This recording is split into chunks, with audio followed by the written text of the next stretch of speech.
Well, hey everybody, John Ritlin here, and this is Which Was Worse, episode 18. More title reigns that were booked badly. I swear to you, I'm near the end of the road on these badly booked titles, these badly booked reigns.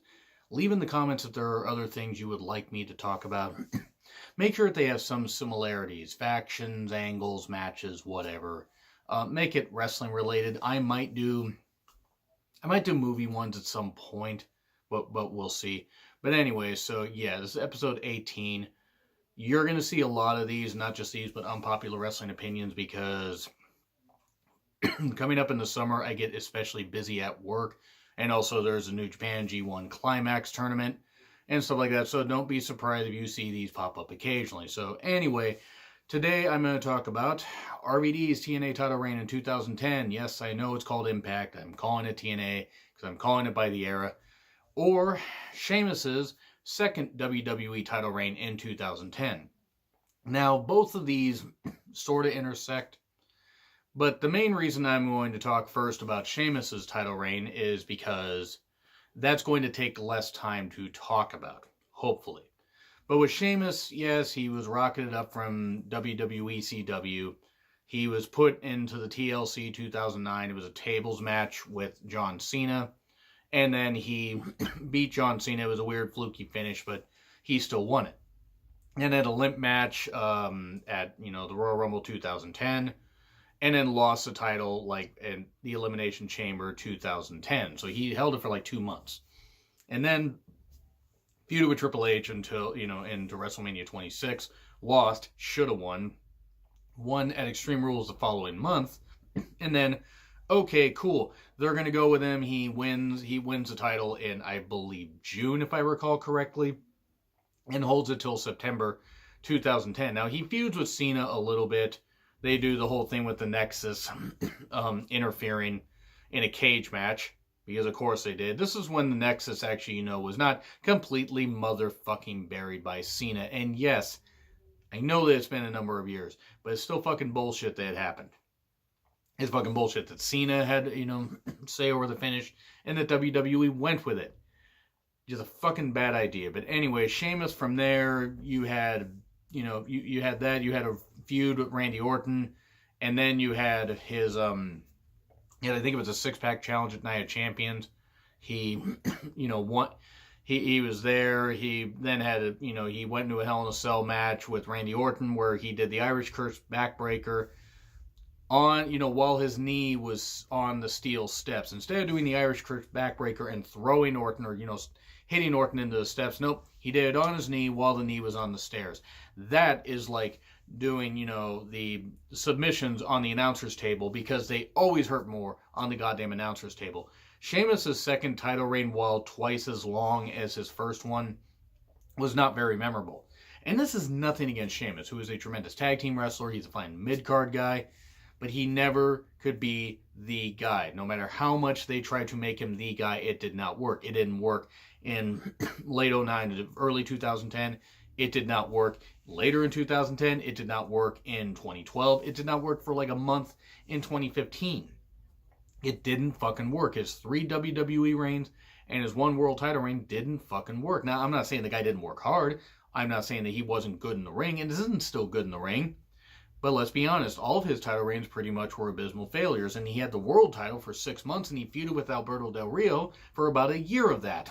I know that he didn't feud with him forever, but it sure fucking seemed like he feuded with him forever, because good God, I think it was pretty much from May till SummerSlam, which is fucking ridiculous. But anyway, with Sheamus' second title reign, yes, he held it twice as long. He had the overshadowing thing of the Nexus, and he was just champion and doing whatever he could. The feud with Orton just didn't work. It didn't work at the Royal Rumble 2010 when they had that match because it was heel versus heel. It didn't really work anywhere else. It didn't work at SummerSlam 2010. Six-pack challenge was hit and miss, and then they had the Hell in a Cell match, and Orton won the title. And Orton had won the title, but then, dropped it to Miz soon afterwards. It was very, very limp and really didn't work all that well. 2010 was a rough year creatively for WWE, in all honesty. And now we're going to get to RVD's TNA title reign. I want to make it clear that I've never been the biggest fan of RVD. That I admire his ability in the ring. He's still great in the ring. He can do some great shit. I just didn't like how when he was given the chance to be WWE champion, he pretty much screwed that up right immediately. However people feel about weed or anything or that kind of stuff, it was pretty goddamn ridiculous that he did that. Living his life that way, great, but the fact is the company trusted him, and he dropped the ball. But that aside, he made appearances here and there in WWE. Didn't wrestle a ton because I believe his wife at the time had cancer, or some form of cancer or some illness. So he was taking time off, and wrestling occasionally, but taking time off to be there with her. Cool. He ends up signing with Impact because they offer him a better deal, a deal where he only has to work, TV, pay-per-views, maybe an occasional house show, but it's a much lighter schedule and everything. Okay, so he's brought in and immediately beats Sting within like 30 seconds. And I think it was very soon after Sting had been a heel and everything, just come back as a heel. And RVD beats him within like 30 seconds, but then gets laid out immediately, gets the shit beat out of him and everything right after that. Okay, not the best goddamn motherfucking start to that, but okay, whatever. At this time, AJ Styles had been champion since, I think it was No Surrender 2009. It was whatever the September pay-per-view was, and I think it was still No Surrender at that point. So he had won it in a 4-way where he had pinned Sting, and then beat Sting at the following Bound for Glory, and then turned heel against Kurt Angle, Genesis 2010. They had other pay-per-views in there and everything, like Turning Point. I want to say Turning Point 09 had a rematch of the Unbreakable 3-way for the X Division title between Joe, Daniels, and Styles, but this time the TNA title was on the line. And I know it's Impact, but it was TNA at the time. That's why I'm calling it that, by the way. So, that's why I have this shirt, because they were doing a warehouse sale, and I actually like this shirt because it's pretty cool. And I have liked the company pretty much since the beginning. I just am not able to keep up on it because, quite frankly, I can't stand Josh Matthews on commentary. I just can't. But if you guys watching it, the rebranded Impact, love it. Great, more power to you. Anyway, Styles is champion, turns heel. He has a Ric Flair-like robe. He's basically meant to be like, the new Nature Boy instead of being the first AJ Styles, but whatever. Oh, it's not like the Hogan era and Impact ruined anybody or anything. Not like Hogan would ever ruin any company. There was, freaking egotistical jackass booking and everything and being all stupid. And people could say, oh, Hogan didn't book anything in WCW and that kind of bull fucking shit. Bull. Anyway, enough ranting about that. Styles is champion. Cool. Has match Pope D'Angelo Dinero at Lockdown 2010. Beats him. I think Pope had a shoulder injury at the time, so I was a little bit surprised Pope didn't win, but then when I found out he had a shoulder injury, I'm like, okay, cool, whatever. It was unfortunate, but he recovered and still had a few years in the ring after that.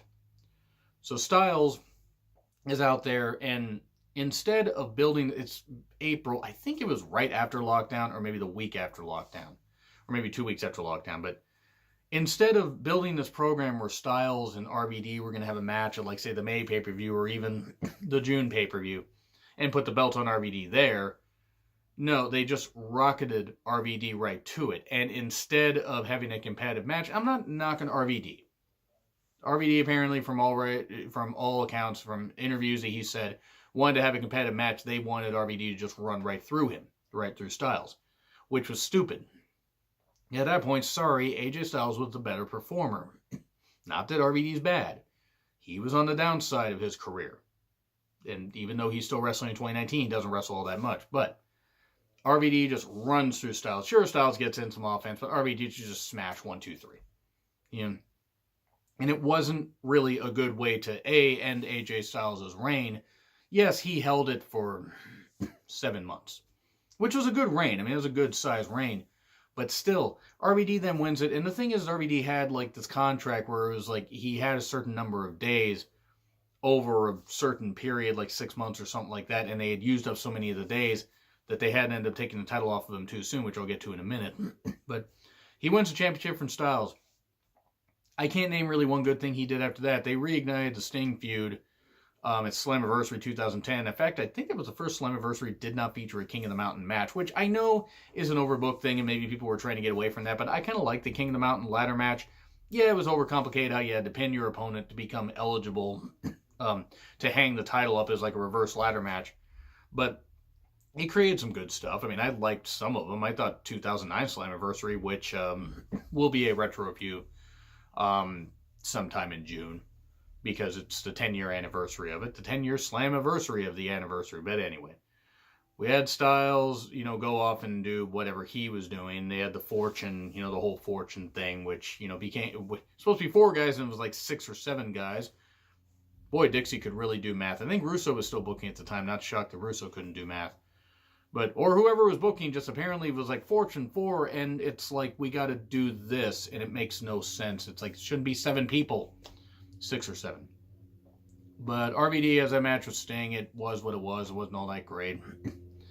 Has a couple more matches and everything, is still the champion, and then is suddenly laid out by Abyss backstage, bloodied, beaten up with the barbed wire bat.